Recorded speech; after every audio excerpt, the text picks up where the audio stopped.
आज हम बात करेंगे डॉक्टर जोसेफ मर्फी द्वारा लिखित एक ऐसी बुक जिसने करोड़ों लोगों के जीवन में चमत्कार कर दिया और उनके जीवन को पूरी तरह से बदल दिया। जी हां, हम बात कर रहे हैं the power of your subconscious mind के बारे में।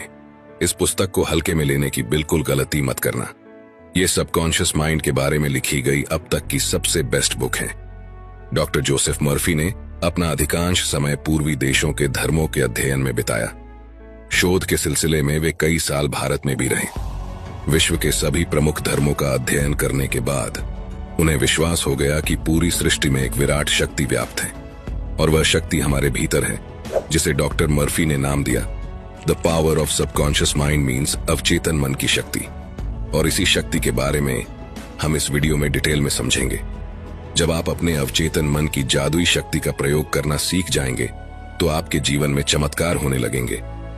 आप हर वो चीज पालेंगे जिसे आप पाना चाहते हैं, हर वो मुकाम हासिल कर लेंगे जिसे आप हासिल करना चाहते हैं, इतना पैसा कमा पाएंगे कि जिसकी आपने कल्पना भी नहीं की होगी। इस बुक में टोटल 20 चैप्टर हैं जो हमें सफलता की सीढ़ी तक पहुंचा सकते हैं, जिसके द्वारा हम जो चाहे वो पा सकते हैं। अगर आप इस पूरे वीडियो को ध्यान से देखते हैं, समझते हैं और अपने जीवन में अमल करते हैं तो मैं आपको प्रॉमिस कर सकता हूं कि आपको जीवन में सफल होने से कोई भी रोक नहीं पाएगा और सफलता की हर बुलंदी को आप छू पाएंगे।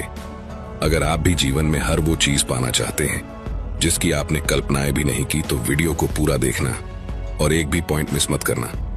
तो चलिए शुरू करते हैं। चैप्टर 1, आपके भीतर बहुत बड़ा खजाना छिपा है।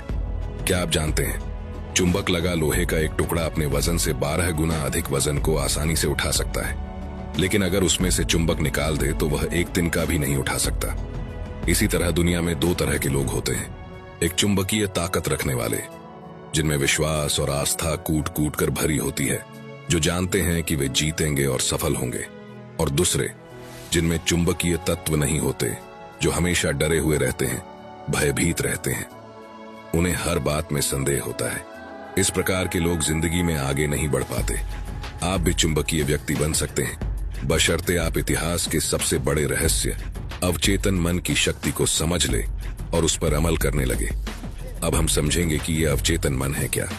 आपका मस्तिष्क दरअसल में एक है, किंतु उसके 2 स्पष्ट भाग हैं। दोनों की विशेषताएं अलग अलग हैं। दोनों भागों को एक रेखा अलग करती है। दोनों के कार्य बुनियादी रूप से एक दूसरे से अलग हैं। प्रत्येक विभाग को अलग अलग शक्तियां और गुण मिले हैं। एक चेतन मन और दूसरा अवचेतन मन। जो सतह पर दिखाई देता है, यानी जैसे आप दिखाई देते हो, वो चेतन मन है, और जो आपके अंदर का मन जो आपके अंदर है, जो दिखाई नहीं देता, वह अवचेतन मन है। चेतन मन और अवचेतन मन एक दूसरे से कैसे कनेक्टेड हैं, ये एक स्टोरी से समझते हैं। एक बार महान ओपेरा गायक एनरिको कैरुसो अपनी करियर की शुरुआत में मंच पर जाने से घबरा रहे थे। डर के मारे उनके गले की मांसपेशियां ही ऐंठ गई। उनका चेहरा पसीने से तरबतर हो गया। वे शर्म और घबराहट में मंच के पीछे चले गए। कुछ ही पल बाद उन्हें हजारों लोगों के सामने परफॉर्म करना था, लेकिन पब्लिक को देखकर उन पर डर की भावना हावी हो गई।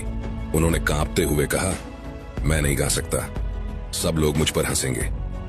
वे अपने ड्रेसिंग रूम में जाने के लिए मुड़े। तभी अचानक वे रुक कर चिल्लाए, भाग जाओ डर, तुम्हें भागना ही होगा, भागना होगा, भागो यहां से। वे दोबारा मंच पर गए और सीना तानकर खड़े हो गए और उन्होंने ऐसे गाया कि सुनने वालों का दिल जीत लिया। इस स्टोरी से हमने क्या सीखा? जब आपका चेतन मन डर, चिंता और तनाव से भर जाता है तो आपके अवचेतन मन में भी नकारात्मक भाव प्रवाहित होने लगते हैं, और यही नकारात्मक भाव चेतन मन में दहशत, आशंका और निराशा भर देते हैं। जब कभी आपके साथ ऐसा हो तो एनरिक कैरुसो की तरह आप भी अपने चेतन मन के नकारात्मक विचारों के समक्ष पूरे साहस और विश्वास के साथ डटकर खड़े हो जाए और अपने मन में कहे, मैं पूर्णतः नियंत्रण में हूं, मैं यह काम आसानी से कर सकता हूं, यह बहुत आसान है। जब आप चेतन मन को इस तरह आदेश देंगे तो आपका अवचेतन मन शांति और सद्भाव से भर जाएगा और आपके अंदर जोश, उत्साह और शक्ति आ जाएगी, और आपको ऐसे परिणाम मिलेंगे जो आपने सोचे भी नहीं होंगे। मान लीजिए कि आपका मस्तिष्क एक बगीचा है और आप उस बगीचे के मालिक हैं। अब आपके बगीचे में कौन सी फसल उगेगी? ऑब्वियसली आपके बगीचे में वही फसल उगेगी जिसके बीज आप उसमें बोएंगे। उसी तरह हम भी अपने मस्तिष्क के बगीचे में दिन भर अपने विचारों के बीज बोते हैं। अब ये विचारों के बीज आते कहां से हैं? ये उत्पन्न होते हैं हमारी आदतों से। अगर आप कांटे बोते हैं तो क्या आपको अंगूर मिलेंगे? कंटीली झाड़ियां बोएंगे तो क्या अंजीर की फसल मिलेगी? जैसे विचारों की बुवाई आप अपने मस्तिष्क में करते हैं, वैसे ही परिणाम आपको मिलते हैं। अब सवाल यह है कि आपको चेतन मस्तिष्क में ही अच्छे विचार क्यों सोचने हैं? तो जवाब है क्योंकि अवचेतन मन सही गलत में फर्क नहीं कर सकता। ये तो बस चेतन मन द्वारा सोचे गए विचारों को अस्तित्व देने का काम करता है, चाहे वो सही हो या गलत। ये बहुत ही इंपॉर्टेंट लाइन है। अगर एक बार में समझ ना आई हो तो बैक जाकर दोबारा सुन लेना। फॉर एग्जाम्पल, अगर कोई इंसान है जो किसी पर बहुत ज्यादा गुस्सा है और उसका गुस्सा इस हद तक बढ़ गया कि वो उसका का खून करना चाहता है और बार बार बोलता रहता है, मैं उसको मार डालूंगा, मैं उसको मार डालूंगा, उसका खून कर दूंगा। बार बार यही बातें बोलने की वजह से ये सारी बातें उस इंसान की अवचेतन मन पर अंकित हो जाएगी और अल्लादीन के चिराग से उत्पन्न हुए जिनकी तरह उसका अवचेतन मन बोलेगा, जो हुक्म मेरे आका, और वो ऐसी परिस्थितियां उत्पन्न कर देगा कि वो इंसान एक दिन सचमुच खून कर देगा। अब किसी का खून करना यह तो बहुत बुरी बात है, तो अवचेतन मन ने उसे यह सब करने से रोका क्यों नहीं? क्योंकि अवचेतन मन सही और गलत में फर्क नहीं कर सकता। यह तो बस चेतन मन द्वारा सोचे गए विचारों को अस्तित्व देने का काम करता है, चाहे वो विचार सही हो या गलत। और अगर कोई स्टूडेंट एग्जाम में टॉप करना चाहता है और बार बार बोलता है, मैं टॉप करूंगा, मैं टॉप करूंगा, मैं टॉप करूंगा, बार बार बोलकर इस विचार को अपने अवचेतन मन में अंकित कर देता है, तो फिर से आपका अवचेतन मन कहेगा, जो हुक्म मेरे आका, और वो ऐसी परिस्थितियां उत्पन्न कर देगा, आपको इतनी मेहनत करने पर विवश कर देगा कि वो स्टूडेंट एग्जाम टॉप कर लेगा। ये अवचेतन मन हर उस चीज को हकीकत में ला सकता है जो आप हासिल करना चाहते हैं। इसलिए आपके मस्तिष्क में आने वाला प्रत्येक विचार महत्वपूर्ण है। सिर्फ ऐसे विचारों को ही अपने मस्तिष्क में जगह दे जिनसे आपको ताकत और शक्ति मिलती हो, जो हमारे मस्तिष्क को कमजोर करे। ऐसे नकारात्मक विचारों को मस्तिष्क में घुसने ही न दे। चैप्टर 2, आपका अपना मस्तिष्क कैसे काम करता है। चेतन मन जहाज के कैप्टन की तरह होता है। वह सिर्फ नीचे इंजन रूम में बैठे कर्मचारियों को आदेश देता है, जो सभी बॉयलरों, मशीनों, यंत्रों को उसके आदेशों के अनुकूल चलाते हैं। मशीन रूम में काम कर रहे कर्मचारियों को यह पता नहीं होता कि वे कहां तथा किस ओर जा रहे हैं। वे केवल आदेशों का पालन करते हैं। कैप्टन अपने कंपास और अन्य यंत्र के आधार पर यदि गलत या अधूरा आदेश भी देता है, तो भी वे उस आदेश को बिना कोई सवाल करे मान लेते हैं, भले ही वे पहाड़ से टकरा ही क्यों ना जाए, क्योंकि उनका काम सिर्फ ऑर्डर फॉलो करना है। एम्प्लॉयज कैप्टन से सवाल नहीं कर सकते, वे केवल आदेश का पालन करते हैं। ठीक इसी तरह आपका चेतन मन कैप्टन है, आपके जहाज का नेविगेटर है। जिस विचार पर आपका चेतन मन विश्वास करता है और सही मानता है, उसी विचार को अवचेतन मन बिना सवाल पूछे आपका आदेश समझकर स्वीकार कर लेता है, चाहे वो सही हो या गलत। इससे उसे कोई फर्क नहीं पड़ता। और जब चेतन मन से कोई शब्द या वाक्य आप बार बार बोलते रहते हैं, तो आपका अवचेतन मन उसे एक्सेप्ट कर लेता है और उसे साकार कर देता है, चाहे वो चीज सही हो या गलत, सकारात्मक हो या नकारात्मक। जब आप कोई नकारात्मक चीजें बार बार कहते हैं, जैसे कि ये बहुत मुश्किल है, मैं ये नहीं कर सकता, मैं स्मार्ट और इंटेलिजेंट नहीं हूं, मैं किसी काम का नहीं हूं, मैं बिल्कुल नाकारा हूं, ये मेरे बस में नहीं है, मैं अमीर नहीं बन सकता, तब आपका अवचेतन मन आपके शब्दों को स्वीकार कर लेता है और बिल्कुल वैसी ही परिस्थितियां पैदा कर देता है, जिससे आपके लिए वह चीज प्राप्त करना सचमुच मुश्किल बन जाता है।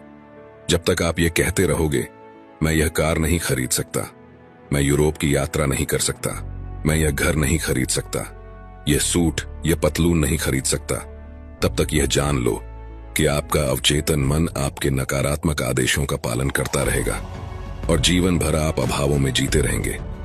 लेकिन अगर आप इसके बदले यह बोलते हैं, यह बहुत आसान है, मैं बहुत स्मार्ट और इंटेलिजेंट हूं, मैं 100% अमीर बन सकता हूं, मैं यह कार खरीद सकता हूं, मैं यूरोप टूर पर जा सकता हूं, तो आपका अवचेतन मस्तिष्क बिना सवाल पूछे ये सच मान लेगा और ऐसी परिस्थितियां उत्पन्न कर देगा जिससे आप उस चीज को हासिल कर लेंगे। सुनने में आपको थोड़ा अजीब लग रहा होगा, लेकिन यही सच्चाई है दोस्तों। एक और एग्जाम्पल देखते हैं। एक युवा गायिका को गाने के ऑडिशन के लिए बुलाया गया। वह बड़ी आस लिए इंटरव्यू का इंतजार कर रही थी, किंतु 3 बार वह ऑडिशन में फेल हो गई। उसका गला बहुत मधुर था, लेकिन फिर भी वह फेल हो जाती थी। क्यों? क्योंकि हमेशा इंटरव्यू के पहले वह हर बार अपने से कहती रही, वे लोग मुझे पसंद नहीं करेंगे, मेरी आवाज उन्हें पसंद नहीं आएगी, मुझे बहुत डर लग रहा है, शायद मेरा सिलेक्शन नहीं होगा। उसके अवचेतन मस्तिष्क ने उसकी नकारात्मक बातों को स्वीकार करके उसके सामने उनको अनुभव के रूप में पेश कर दिया। वह असफल हो गई। उसने अपने भय को इस प्रकार काबू किया। दिन में 3 बार वह एक कमरे में गई। आराम कुर्सी पर बैठकर उसने अपने शरीर को रिलैक्स कर दिया। आंखें बंद करके उसने अपने मन व शरीर को शांत किया। उसने अपने भय को दूर करने के लिए स्वयं से कहना शुरू किया, मेरी आवाज बहुत सुरीली है, मैं बहुत सुंदर गा सकती हूँ, मैं पूरी तरह से गाने के लिए तैयार हूँ, मैं गाऊंगी और सुरीले स्वर में गाऊंगी और सेलेक्ट होकर दिखाऊंगी। उसने अपने शब्दों को शांत स्वर में विश्वास के साथ फिर से दोहराया। इसके बाद वह रोजाना दिन में 3 बार अभ्यास करती रही। प्रत्येक सिटिंग में वह 5 से 10 बार वही वक्तव्य दोहराती रही। महीने के अंत तक वह पूरे जोश और विश्वास के लिए तैयार हो गई और जब उसे फिर से ऑडिशन के लिए बुलाया गया तो उसने बहुत ही सुरीली आवाज में गाना गाया। उसका सिलेक्शन कर लिया गया। अगर आप भी कभी जीवन में ऐसी परिस्थिति का सामना करते हैं तो इस टेक्निक का इस्तेमाल आपने जरूर करना चाहिए। 100% आप सफल हो जाएंगे। चैप्टर 3, आपके अवचेतन मन की चमत्कारी शक्ति। अमेरिकी मनोविज्ञान के पितामह विलियम जेम्स ने कहा है कि दुनिया को हिलाने की शक्ति आपके अवचेतन मन में है। जो कुछ आप अवचेतन मन पर अंकित करते हैं, अवचेतन मन उसे पूरा करने के लिए जमीन आसमान एक कर देता है। इसलिए आपको इसमें सही और सकारात्मक विचार अंकित करने चाहिए।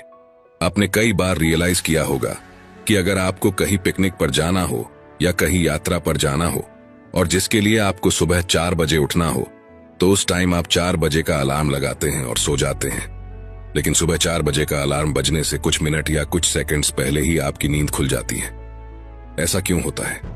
क्योंकि आपका अवचेतन मस्तिष्क बहुत पावरफुल होता है और जब आप सोने गए थे तो सोने से पहले आपने मन में कहा था कि मुझे कल सुबह 4 बजे उठना है। आपके अवचेतन मन पर वह बात अंकित हो गई और आपका अवचेतन मस्तिष्क काम पर लग गया और अलार्म बजने से कुछ सेकंड या मिनट पहले ही उसने आपको उठा दिया। यही टेक्निक आप बहुत बड़ी बड़ी चीजें पाने के लिए भी आजमा सकते हैं। आपको बस करना यह है कि रोज रात को सोने से पहले बेड पर ही पड़े पड़े अपने बॉडी को रिलैक्स या शिथिल करना है, आंखें बंद करनी है और अपने अवचेतन मन को सुझाव देने हैं। ये सुझाव वो हो सकते हैं जो आप बनना चाहते हैं या फिर हासिल करना चाहते हैं। जैसे अगर आप अपने व्यवसाय में सफल होना चाहते हैं तो आप बोल सकते हैं, दिन रात मैं अपनी सभी रुचियों में समृद्ध हो रहा हूं। मेरा बिजनेस डे बाय डे बहुत अच्छा चल रहा है। मेरे पास बहुत सारा पैसा आ रहा है। मैं अमीर बन रहा हूं। दुनिया की सारी खुशियां मुझे मिल रही हैं। मैं पूर्ण, आदर्श, सशक्त, शक्तिशाली, प्रेमपूर्ण, सामंजस्यपूर्ण और खुश हूं। ऐसा आपको लगातार 21 डेज तक करना है और उसके बाद आपको इसकी आदत हो जाएगी और आप जानकर हैरान हो जाएंगे कि आपके जीवन में ऐसे चमत्कार होने लगेंगे जिसकी आपने कल्पना भी नहीं की होगी। अपने अवचेतन मन को खुशी, समृद्धि, प्यार, आनंद, जोश और उत्साह देने वाले विचारों से भरें। इससे क्या होगा कि जो आपके नकारात्मक जहरीले विचार जो अड्डा जमाए बैठे हैं, वे अंततः हमेशा के लिए बाहर निकल जाएंगे। हाँ, लेकिन इसके लिए आपको सतत प्रयास करना होगा और एक बार जब आपको इसकी आदत हो जाएगी तो फिर आपका फर्श से अर्श तक का सफर शुरू हो जाएगा। याद रखें, जैसे पानी पाइप में जाकर उसका आकार लेकर बहने लगता है, ठीक उसी प्रकार जीवन भी आपके अंदर के विचारों के अनुरूप ही बहता है। चैप्टर 4, प्राचीन काल में मानसिक उपचार। प्राचीन समय में जब आज की तरह बड़े बड़े हॉस्पिटल्स नहीं थे, तब भी लोगों का बीमारियों से इलाज किया जाता था और लोग अपनी बीमारियों से ठीक भी हो जाते थे। उस समय मनुष्यों को बीमारी से ठीक करने का ज्ञान पुजारियों और धर्मगुरुओं तक ही सीमित था।